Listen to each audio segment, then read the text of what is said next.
अस्सलाम वालेकुम फ्रेंड्स, कैसे हैं आप सब? I am sure all are fine. This is Mubashar Iqbal Chauhan, advocate high court. बहुत इंफॉर्मेटिव टॉपिक है आज हमारा। एएनएफ, एंटी नारकोटिक्स फोर्स और पुलिस।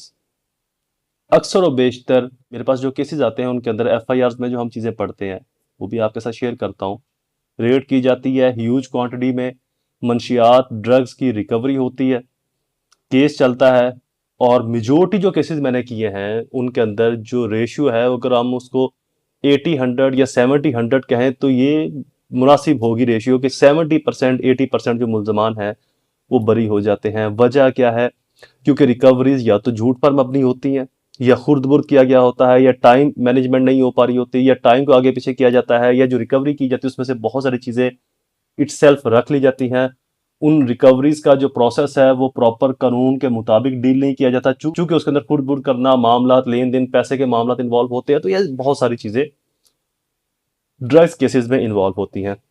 अगर हम एएनएफ सीएनएस से लॉज की एफआईआर पढ़ें तो मैंने अब तक जितने भी केसेस किए, अगर मैं ये कहूं कि 99% एफआईआर सेम होती हैं। अगर आपने एक एफआईआर पढ़ ली तो आप सभी एफआईआर को पढ़ सकते हैं, मतलब कि सारी एफआईआर ही सेम है।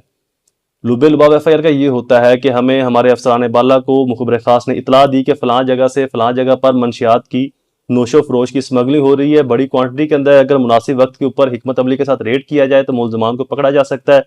हमने रेडिंग पार्टी तश्कील दी, रात को इतने बजे फलां टाइम इतने बजे वहां पर गए। मौके से मुखबिर खास को साथ लेकर गए। मुखबिर खास ने निशानदही की, वो लोग हैं, वो गाड़ी है, वो बंदे हैं, उनको जाके मुनासिब हिकमत अमली से पकड़ा तो उनसे अमूमी लफाफा शापर पीले रंग बरंगा बरंग नीला पीला बरामद हुआ, जिसमें से इतनी चर्स, इतनी हीरोइन, इतनी आइस निकली। 1200 ग्राम के पैकेट थे, 1000 ग्राम के पैकेट थे, 800 ग्राम के पैकेट थे, वट एवर। अब ये तमाम एफआईआर में मुद्दा सेम ही होता है, क्वांटिटी के अंदर थोड़ा सा डिफरेंस आ सकता है, लेकिन ये वाला जो स्टांस है, मुखबिर खास, निशानदही, रीडिंग पार्टी, तश्कील पार्टी, हिकमत अमली, गिरफ्तारी, ये तमाम चीजें सेम होती हैं। वजह क्या है? वजह यह है कि इसके अंदर बहुत सारे लूप होल मौजूद हैं, इसके अंदर बहुत सारे प्रोज एंड कॉन्स होते हैं। बहुत सारी चीज़ें इस तरह की हैं, मैं कैमरे के सामने बैठकर इल्ज़ाम तराशी करना या गलत या इल्ज़ाम तराशी करना या किसी को रिश्वतखोर कहना या किसी को बुरा कहना मुनासिब नहीं। बट मैंने अपने ट्रायल के एक्सपीरियंस में मोस्ट ऑफ टाइम ये देखा है कि जो मुद्दा या जो गवाही बयान की जाती है एफआईआर में और 161 या इन्वेस्टिगेशन के अंदर, दरअसल वैसी होती नहीं। मैं अगर आपको अपने केस का एक्सपीरियंस बताऊं कि मेरे केस के अंदर वकूआ बनाया गया सुबह 4 बजे का, जबकि मुल्जमान ने कहा कि जी हमें तो इन्होंने 10 बजे फलां जगह से पकड़ लिया था, और जब हमें पकड़ा तो हमारे से कुछ बरामद ही नहीं था। मुल्जमान के ऊपर उन्होंने डाल दी जी 10 किलो चर्स। हमने जब ट्रायल किया, अपनी इंटरोगेशन की, मैंने बयून द वे मौका वारदात को, बाकी चीज़ों को जब जाकर देखा तो बहुत सारे हकायक खुले। सीसीटीवी फुटेज हमने मंगवाई डिफरेंट रोड्स की और डिफरेंट और बिल्डिंग्स की, जिनको पुलिस ने तफ्तीश के अंदर गवाही का हिस्सा नहीं बनाया हुआ था। तो हमने ऑनरेबल कोर्ट से इल्तजा करके वो सीसीटीवी फुटेज और वो कैमरा फुटेज मंगवाई, जिससे बहुत सारी चीज़ें क्लियर हो गई कि मुल्जमान को तो उन्होंने रात 9 बजे पकड़ा है या 10 बजे पकड़ा है, लेकिन मुद्दा एफआईआर के अंदर ये बना रहे सुबह 4 बजे का।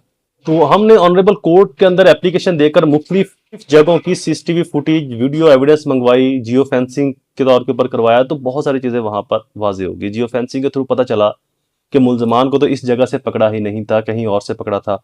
इस टाइम नहीं पकड़ा था। जब रेडिंग पार्टी की जियो फेंसिंग करवाई गई तो पता चला कि वो तो इस टाइम वहां पर मौजूद ही नहीं थे, वो तो इस टाइम कहीं और मौजूद थे और मुल्जमान को कहीं और से पकड़ा।